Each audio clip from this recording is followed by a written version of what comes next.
Boa noite, São Paulo. Fred Gomes, do GE.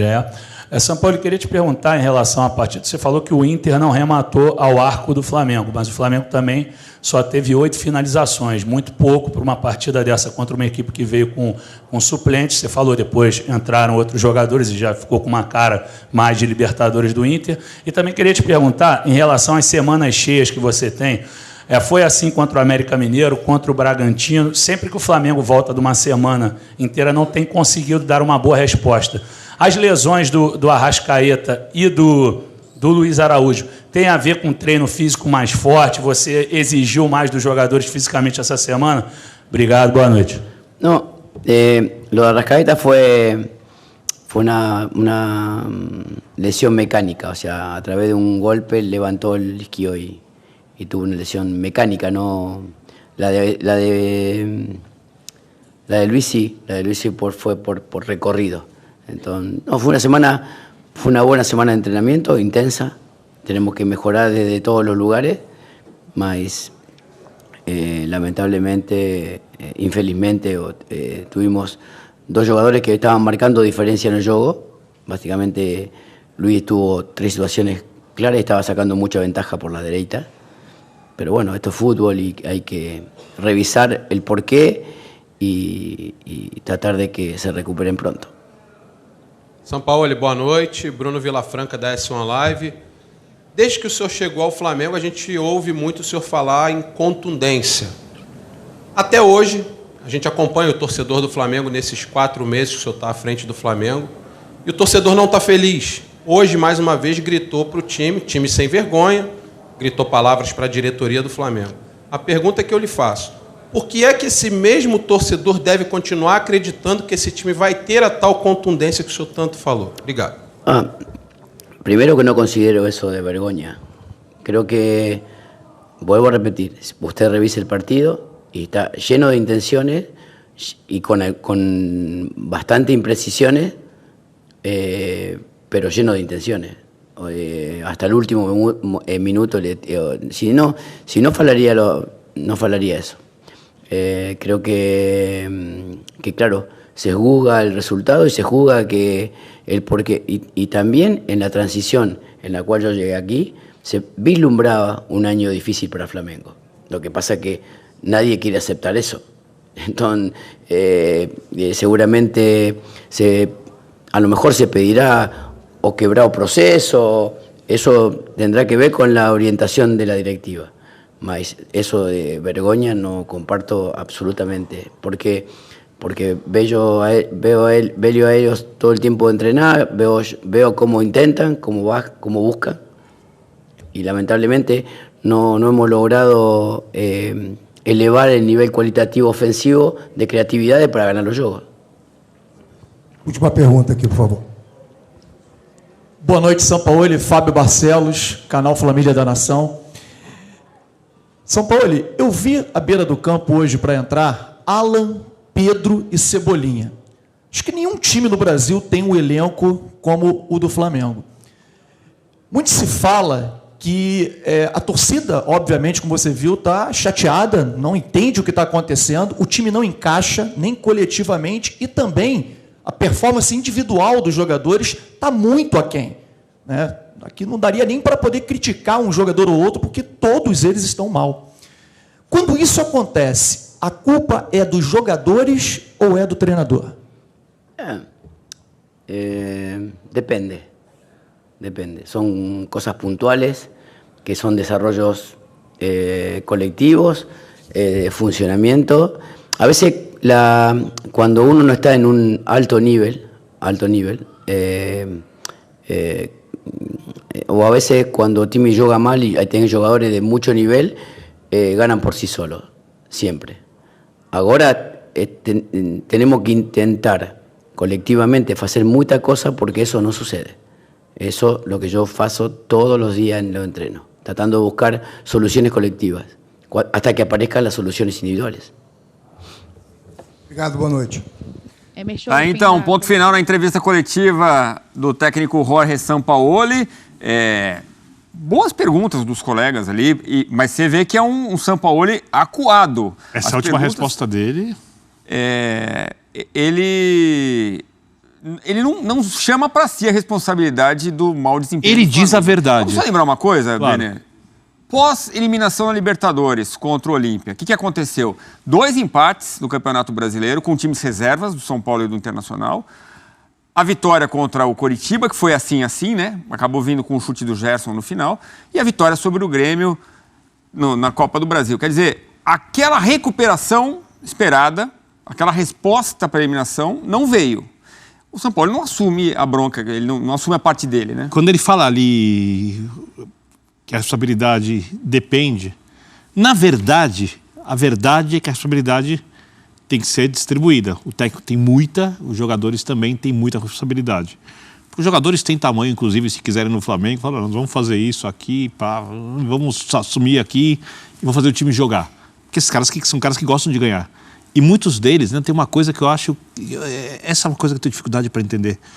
Eu sempre notei um prazer de ver do Gabigol de jogar com o Arrascaeta, que também gosta de jogar com o Bruno Henrique, que gosta de jogar com o Gabigol, que gosta de jogar com o Everton Ribeiro, com o Taicampo. Eles têm jogadores ali que gostam de jogar juntos assim. Porque o futebol, por mais que hoje em dia se fale muito só em dinheiro, e futebol é um negócio e tem muito a ver com o dinheiro, mas os jogadores ainda gostam de jogar bola. E esses caras que jogam futebol tecnicamente acima da média, quando você vê que quando o jogo encaixa, né, parece que é como se fosse uma bola de neve que vai crescendo e o time vai melhorando. Eles parecem que perderam o prazer. Parecem que compõem um time muito ansioso para tentar acertar aquilo que eles já acertaram e que eles não conseguem fazer mais. Então, é verdade. A responsabilidade, como disse o São Paulo, é de todos, mas a resposta é péssima. A resposta é péssima, porque essa hora do técnico chegar ali e falar, a responsabilidade é minha. É minha. Eu comando, eu defino quem joga, eu defino o sistema, eu treino a equipe, eu tenho interferência na carga que vai ser dada de treinamento durante a semana. Nós tivemos tempo para treinar e o time não jogou como podia. Aí, quando ele chega para os jogadores no vestiário, aí a conversa é outra. Né? Porque ele precisa ter os jogadores ao lado dele de uma maneira plena. E a impressão que eu tenho é que ele não entendeu como administrar esse elenco, que é uma coisa que o Dorival entendeu muito bem. E isso está interferindo tanto na ideia de jogo, porque, assim, vamos ser bem claros, se você não consegue tirar do time tudo que o time pode oferecer, você tenta tirar 80%. Se você não consegue tirar 80%, você faz o que fez o Dorival. Você tira 70%. Eu vou abrir mão de marcação pelo lado, eu vou deixar o time exposto, vou usar uma gíria, dar ruim em algum momento, no mata-mata, pode acontecer, porém, eu tenho coisas que vão fazer com que o meu time ganhe jogos, porque eu vou valorizar algumas das coisas boas que o time tem. O São Paulo está em busca de uma ideia, que é uma ideia de jogo muito boa, que é uma ideia de jogo que torna o time muito competitivo, e ele fez isso em outras equipes. Mas essa ideia não está nem... O Flamengo contempla essa ideia dele? Não, então, em campo, a gente não vê... Não rende nada. Além de faltar coragem para ele nesse sentido de entendimento, de falar, olha, a culpa é minha, ele falou uma coisa ali que ele escancara aquilo que é o Flamengo hoje. Que ele falou o seguinte, ele falou assim, quando temos muitos bons jogadores, às vezes essa qualidade consegue definir o jogo a gente jogando mal. A gente joga mal, mas esses caras decidem pra gente. A gente não está conseguindo nem fazer isso. A gente já vai para o Maracanã, mas com o nosso Pedro Henrique Torre, mas antes, Pascoal, tem muito torcedor rubro-negro que quer a saída do São Paulo já. Faz sentido? Para quem? Para vir quem? Assim, na partida contra o São Paulo, já houve esse questionamento. E aí ele falou que o jogo seria daqui um mês, vocês estão lembrados disso? Ele falou, daqui um mês, até eu posso não ser o treinador do Flamengo. Ele falou isso, é verdade. Até eu posso não ser o treinador. Mas aí, entre ser ou não ser, vive esse dilema o Flamengo. Entre ser e não ser, entre jogar e não jogar, entre ter qualidade e não aplicar, entre não conseguir... Gente, com todo o respeito o São Paulo não conseguiu fazer um grupo na seleção da Argentina. Tanto que os jogadores da Argentina na Copa do Mundo, que ele foi treinador, resolviam um jogo entre eles. Nem o Messi, que é um cara que não é... Era um grupo dividido. Nem o Messi, que é um cara que não é muito de tomar decisões, decidiu tomar conta da seleção. Então significa dizer que ele não é um cara apropriado para esse tipo de coisa. Quando ele diz, hoje tivemos muitos problemas ofensivos, tanto que ele tira o Gabigol e o Bruno Henrique. E já tinha perdido o Luiz Araújo. Então, os 3 da frente ele mudou. Aí perdeu o meia de ligação. Também mudou o quarteto da frente.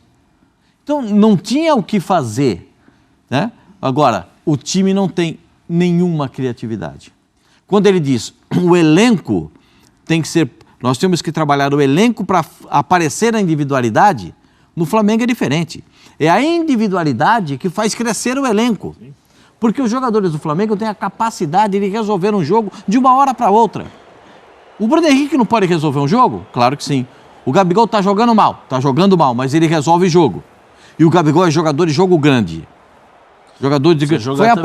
Foi vaiado pela torcida na saída. Fez gols em todas as finais de Libertadores que participou, cara. Faz tempo que não está jogando. É muito grande, não é grande. Cara, você está falando da vaia. Vamos ouvir a vaia? Antes da gente ir para o Maracanã ao vivo, o Pedro Henrique Torres vai trazer o que está acontecendo lá com as informações do Flamengo. Vamos ouvir? Sobe o som, por favor.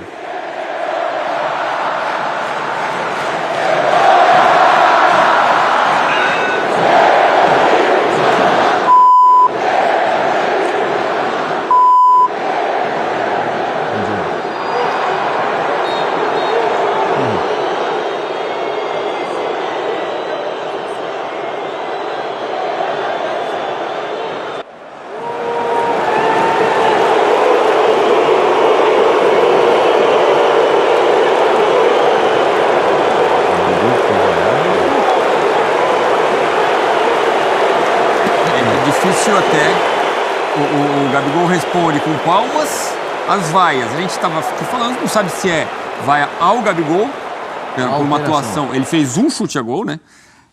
Aliás, o Flamengo, a gente vai ver as estatísticas daqui a pouco. Gabigol certamente não é um problema do Flamengo. Não é um problema. Tenho certeza foram 12 chutes a gol. Foi o segundo jogo do Brasileirão com menos chutes a gol. Isso é uma coisa muito séria, a gente vai falar das estatísticas já. Mas, de qualquer forma, o Gabigol tenta trazer a torcida mais uma vez para apoiar, como ele costumeiramente faz. Vamos lá pro Maracanã. Pedro Henrique Torres tem os detalhes. Cadê os jogadores, Pedro? Teremos entrevistas, aquela chamada zona mista, os jogadores saindo. Qual é o clima? A pressão é grande para cima do Sampaoli. A gente viu pelos sobe-sons, como a gente chama, pelos sons da torcida e pelo clima da entrevista coletiva. Pedro, cadê o Pedro? Tá aqui? Tá aí. Fala, Pedro. Tudo bem, meu amigo? Boa noite. Tudo bem, Edu? Um abraço, boa noite a você, a todos os amigos que estão com a gente aqui no Sport Center. Olha, vocês ouviram muito bem aí, ouviram pelo sobe-som, enfim, os sons da arquibancada, que o clima tá pesado para cima do Flamengo, enfim, depois desse jogo contra o Internacional, empate em 0-0 contra o Inter, basicamente reserva, né? A gente pode classificar dessa maneira. O Inter muito preocupado com o jogo contra o Bolívar na terça-feira. Nem o Cudê estava aqui, estava suspenso, enfim, o Lúcio Gonzalez, que foi o comandante nessa noite. E aí você me pergunta, cadê os jogadores do Flamengo? Eu vou dar um passinho pro lado aqui para mostrar o seguinte. Este local aqui que está vazio neste momento seria a zona mista do Flamengo, então não teremos zona mista. O Flamengo informou que os jogadores não concederão entrevistas na noite deste sábado, depois desse empate em 0-0. Um clima pesado, como vocês puderam observar aí, xingamentos ao presidente Rodolfo Landim, ao vice-presidente de futebol, o Marcos Braz, chamando também o time de sem vergonha o tempo inteiro por conta desse empate. Uma frustração muito grande, acho que não só pelo resultado, Edu e amigos, mas pela atuação do Flamengo, que não evolui em nada. Acabou de passar aqui o Gabigol no fundo. O Flamengo não evolui, parece que vem frustrando demais os seus torcedores. Teve 2 lesões no primeiro tempo, lesões aparentemente musculares, com problemas na coxa esquerda, tanto o Arrascaeta com 15 minutos de jogo, aí o Luiz Araújo já, que era até uma novidade hoje, com 30 minutos de partida, eles saíram com lesões musculares. Isso causou até certo espanto, que a gente pode observar de pertinho assim os torcedores do Flamengo no Maracanã. E durante essa semana também houve a notícia aí de que vai ter, cada jogador tem a sua questão particular, mas teve notícia que vai ter uma festa do Gabigol, teve também a questão de que o Arrascaeta foi num programa de TV em Então os torcedores ali, aí a gente reforçando, cada jogador tem a sua questão particular, mas a gente observa na arquibancada alguns torcedores gritando e mencionando isso, revoltados com essa situação, porque durante a semana o Fluminense enfrentou o Olímpia, que era onde o Flamengo gostaria de estar também. O Flamengo acabou eliminado da Libertadores. Isso tudo parece que vai se acumulando, esse clima de pressão, e é o que trouxe aqui para o Maracanã. Talvez um torcedor muito otimista do Flamengo pensasse numa recuperação também no Campeonato Brasileiro, um arranque, quem sabe, depois daquele gol lá no apagar das luzes contra o Coritiba, o início de retorno, uma boa arrancada, diminuiu os pontos para o Botafogo. O Botafogo joga amanhã, mas o Flamengo mais uma vez ficou a ver navios, deixou pontos escapar aqui no Maracanã. Um clima mais pesado, e aí a gente notou hoje, pude observar ali, a nossa equipe fez até imagem, se depois a produção quiser recuperar, temos a faixa ali atrás de um dos gols do Maracanã, o brasileiro é obrigação. Uma faixa que virou moda lá no final de 2008, salvo engano, quando o Flamengo foi eliminado pelo aquele time do América do México, o Cabanhas, aquela grande tragédia que todo mundo chamava aqui. Aquela faixa perdurou até o Flamengo ser campeão brasileiro em 2009. Então essa faixa voltou para cá no Maracanã, o brasileiro é obrigação. Ficou ali atrás de um dos gols. Então são elementos que vão compondo o clima de um Flamengo sob muita pressão mesmo, para cima de diretoria, jogadores e também do técnico Sampaoli. Vocês falavam das vaias ali, as vaias pareceram, pelo que a gente pôde observar, com as reações de torcedores direcionadas ao Gabigol mesmo, na hora que ele foi substituído. Ele até aplaudiu ali a torcida, fez aquela composição com os torcedores, mas pareciam direcionadas a ele, Gabigol. E durante a escalação do time não houve vaias aos jogadores, mas no momento que apareceu o nome do Sampaoli, aí o nome dele sim foi vaiado pelos torcedores do Flamengo no Maracanã. Então tem para todo mundo a distribuição de insatisfação aqui dos mais de 50 mil torcedores que estiveram por aqui no Maracanã, Edu. E só lembrando, para fechar, próxima semana, 2 de setembro, o confronto do Flamengo no Campeonato Brasileiro vai ser contra quem? Botafogo, no estádio Newton Santos. Então, uma parada dura que o Flamengo vai ter aí essa semana de preparação. É o tal tapetinho do Botafogo. É difícil, hein? Jogo no tapetinho. É dureza. Mas é isso. Obrigado, Pedro, com informações importantes, né? Por exemplo, confirmando que as vaias foram pro Gabigol. Qualquer novidade, então, é contigo, tá, Pedro? A gente volta contigo. Se tiver alguma novidade do Flamengo, é só chamar, tá? Combinado, Edu. Um abraço a você e todos aí. Grande abraço. Pedro sempre ligado nas coisas do Flamengo. E essa história, Pascoal, de jogadores não darem entrevista, o que significa isso? Não aumenta o tamanho da situação incômoda, da crise do Flamengo? Isso sabe o que acontece? Existem várias versões para o mesmo fato, né? Nós somos uma geração diferente de repórteres e de participarmos de transmissões esportivas, né? Porque ficávamos na porta do vestiário, o jogador saía, a gente entrevistava. Isso quando não era dentro do vestiário, né? Muitas vezes dentro do vestiário, né? Então, essa era uma situação. O jogador sempre tinha argumento para apresentar. Quando você afasta o jogador disso, você está afastando o jogador da torcida. Porque a torcida espera uma explicação dos seus ídolos. Ele quer ouvir o ídolo para que o ídolo possa explicar para eles o acontecimento. Ou até um comprometimento, que o cara esteja sentindo aquilo que o torcedor está sentindo também, né? Claro. Você sentir a emoção do cara que está brabo com o que aconteceu. E às vezes, essa maneira, assim, eu pessoalmente não acho que seja positivo o jogador não falar. Eu acho negativo não falar. Primeiro, joga tudo na conta do treinador, porque só o treinador falou. Concordo. A torcida já está irritada com ele, joga mais irritação em cima do treinador. Segundo, o jogador passa a não ter voz ativa. Mas ele tem voz ativa dentro do clube, mas isso não é demonstrado por torcedor. O Gabigol é uma personalidade do Flamengo. O Gabigol é um ídolo do Flamengo.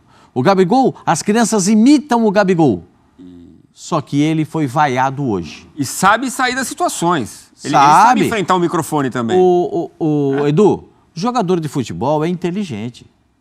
Para jogar futebol, o cara tem que ser minimamente inteligente. Porque senão ele não consegue ter rapidez de raciocínio, não consegue ter aquela visão ampla para poder raciocinar rapidamente e encontrar um companheiro bem. Então ele tem que ter poder de raciocínio. E o poder de raciocínio, nessa hora, tem que ser exercido. E quando o jogador não tem esse tipo de explicação, primeiro, nenhum dirigente falou. Nessa hora, tem que o dirigente falar. Ah, mas o jogador não vai falar. Vai lá, então o dirigente fala. Eu vou matar no peito e vou sair jogando. Por quê? Porque as obrigações... O Landim foi também ofendido depois do jogo. O Landim é o presidente do Flamengo. O Marcos Braz, todo jogo é xingado. Eles não vão falar nada? Eles vão ficar suportando isso? E vendo o time jogar, isso que está jogando... O que eu falo isso... Porque o Flamengo está jogando nada.